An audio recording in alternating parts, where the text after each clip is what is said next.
राहुल गांधी से जुड़ी हुई बड़ी खबर। राहुल गांधी की यात्रा में शामिल होंगे अखिलेश यादव, ये सोर्सेस जानकारी दे रहे हैं।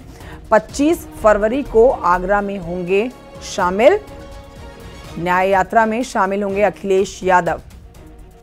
तो इस वक्त की बड़ी खबर, अब दोनों साथ में दिखाई देंगे, यही अब कयास भी लगाए जा रहे थे। कल जिस तरह से जानकारी मिली कि अब एक सीट शेयरिंग पर जो मतभेद दोनों के बीच में चल रहे थे वो सुलह अब पा चुके हैं और सीट शेयरिंग का जो फॉर्मूला है वो भी साफ हो चुका है। यही फिर जानकारी मिल रही थी कि जल्द ही अखिलेश यादव जो है वो राहुल गांधी के साथ उनकी भारत जोड़ो न्याय यात्रा में शामिल हो सकते हैं। तो जहां पर कार्यक्रम तय था भारत जोड़ो न्याय यात्रा में शामिल होने का अखिलेश यादव का राहुल गांधी के साथ, वहां पर नहीं पहुंच पाए क्योंकि तब तक सीट शेयरिंग का जो फॉर्मूला था वो सामने नहीं आ रहा था। अब जब स्थिति साफ हो चुकी है, मिलकर चुनाव लड़ने की जो बात साफ हो चुकी है, सीटों पर भी अब स्थिति साफ हो चुकी है, तो राहुल गांधी की भारत जोड़ो न्याय यात्रा के साथ अखिलेश यादव का जुड़ना भी तय हो गया है। सोर्सेस के हवाले से जो जानकारी मिल रही है वो आपको बता रहे हैं। आगामी 25 फरवरी को आगरा में होंगे और राहुल गांधी की भारत जोड़ो न्याय यात्रा में शामिल होंगे अखिलेश यादव।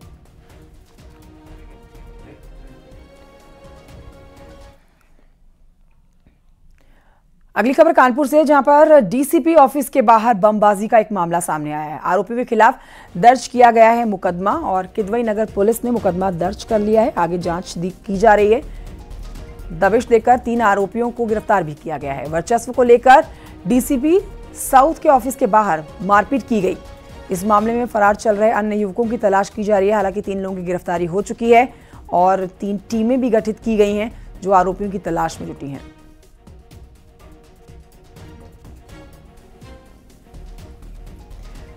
तो ये बड़ी खबर आपको बता रहे हैं कानपुर से, जहां पर डीसीपी ऑफिस के बाहर जो हंगामा हुआ था, बमबाजी हुई थी, उसमें 3 आरोपियों की गिरफ्तारी की गई है।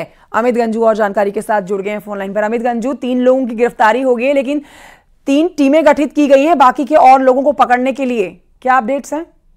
देखिए, मैं आपको बताना चाहूंगा कि अपराध और अपराधियों के खिलाफ चले इस अभियान में जीरो टॉलरेंस की बात साफ तौर पर सामने को देखने को मिली। दरअसल ये पूरा मामला डीसीपी साउथ के कार्यालय के बाहर का है, जहां कुछ युवाओं ने वर्चस्व की लड़ाई को लेकर पहले मारपीट, फिर हॉकी, फिर डंडे, फिर पत्थरों, फिर उसके बाद देसी बम चलाए, जिसकी सूचना जब किदवई नगर पुलिस को मिली और डीसीपी को मिली, जिसके बाद घेराबंदी की गई। 3 थाने की फोर्स ने 6 घंटे के अंदर इन तीनों आरोपियों को धर दबोचा और इनसे कड़ाई से जब पूछताछ हुई तो अन्य सदस्यों के बारे में पता चला।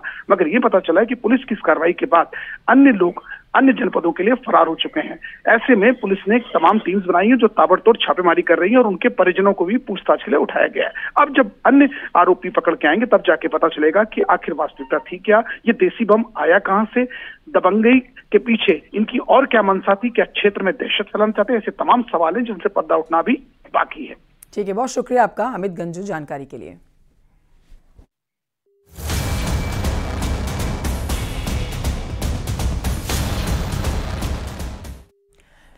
अपराध जगत की कुछ खबरें आप तक पहुंचा रही हैं, जिसमें आपको बताएंगे दिल दहला देने वाला ये मामला, जिसमें सबसे पहले हम बात उस खबर की कर रहे हैं जिसमें एक घर में बक्से के अंदर लाश मिली। गाजीपुर से खबर आई, जहां 9 साल का बच्चा 2 दिन से जो लापता था, खूब उसकी तलाश की जा रही थी, कहीं कोई सुराग नहीं लग रहा था। लेकिन तभी शक की सुई पड़ोसी के घर पर घूमी और घर की जब तलाशी ली गई तो सबके होश उड़ गए। बक्से में मिली बच्चे की लाश।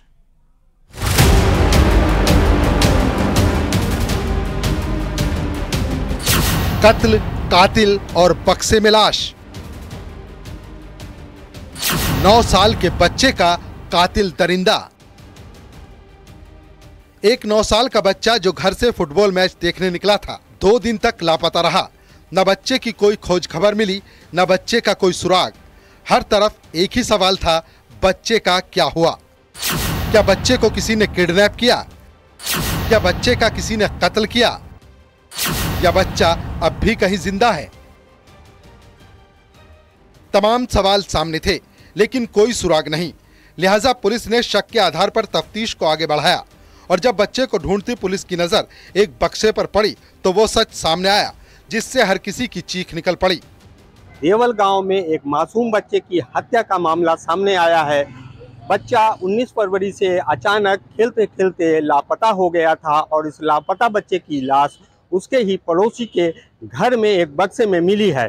पड़ोसी फरार है। गहमर कोतवाली क्षेत्र के देवल गांव में पड़ोसी ने बच्चे के साथ दुराचार कर रस्सी से गला घोंटकर हत्या कर दी। वारदात की जानकारी किसी को ना हो, इसीलिए शव को बोरे में भरकर बक्से में बंद कर दिया। जबकि दूसरी तरफ पुलिस गुमशुदगी की रिपोर्ट पर बच्चे की तलाश कर रही थी। लिहाजा शक के आधार पर पड़ोसी के घर की तलाशी ली गई और उसी घर में बक्से में बंद लाश मिली तो हर किसी के पैरों तले जमीन खिसक गई। 19 तारीख में देवल गांव में एक इनको नट है, उसने एक गुमशुदगी दर्ज कराई थी कि उसका बच्चा उम्र लगभग 9 वर्ष फुटबॉल का मैच देखने गया था गांव में ही, वो गायब है। तत्काल पुलिस द्वारा इसमें अभियोग पंजीकृत कर लिया गया था तथा परिजनों के सहयोग से जहां जहां संभावित स्थान थे उसे देखा गया। 9 साल का शुभम कक्षा 3 का छात्र था। 19 फरवरी को शुभम रोज की तरह अपने स्कूल गया था। स्कूल से लौटा तो गांव में फुटबॉल टूर्नामेंट हो रहा था।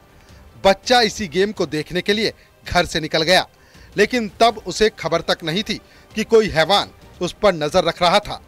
पुलिस को शक है कि जब बच्चा मैच देखकर घर वापस लौट रहा होगा, उसी वक्त उसे कातिल ने किडनैप कर हैवानियत को अंजाम दिया और लाश छिपाने के लिए बक्से में बंद कर दी। कल रात में गोपनीय रूप से ये सूचना प्राप्त हुई कि करीब 10:30-11 बजे कि उस बच्चे के जो बराबर में ही उसका एक रिलेटिव रहता है संजय, कि वहाँ पे भी उस बच्चे के होने की संभावना हो सकती है। जब वहाँ जाके पुलिस ने सर्च किया तो एक बक्से के अंदर कपड़ों में लिपटा हुआ उस अबोध बच्चे का शव मिला था। जब शुभम का परिवार पूरा दिन खोजबीन के बाद भी खाली हाथ रह गया, तभी किसी रिश्तेदार ने फोन पर पड़ोसी पर शक करते हुए तलाशी लेने की सलाह दी। लेकिन जब तक पुलिस पड़ोसी के घर पहुंचती, कातिल घर छोड़कर फरार हो चुका था। मौके पर कातिल तो नहीं मिला, लेकिन मासूम शुभम की लाश जरूर मिली।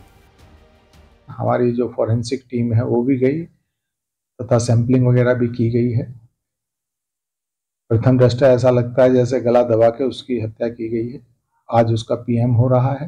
परिजनों द्वारा दुराचार की भी संभावना व्यक्त की गई है, तो उचित धाराओं में इसे तरमीम कर लिया गया है और जो आरोपी है उसकी गिरफ्तारी के लिए पुलिस टीम लगी हुई है। घटना के बाद मौके पर ग्रामीणों की भीड़ जुट गई। लोगों ने बताया कि दोनों परिवारों के बीच काफी दिनों से बोलचाल बंद थी, लेकिन इस तरह की वारदात का कोई अंदेशा नहीं था। पुलिस भी शुरुआती जांच में इसे कुकर्म के बाद हत्या का केस मान रही है। फिलहाल जांच जारी है, जल्द ही आरोपी सलाखों के पीछे होगा। Bureau report, news 18। एक छोटे से ब्रेक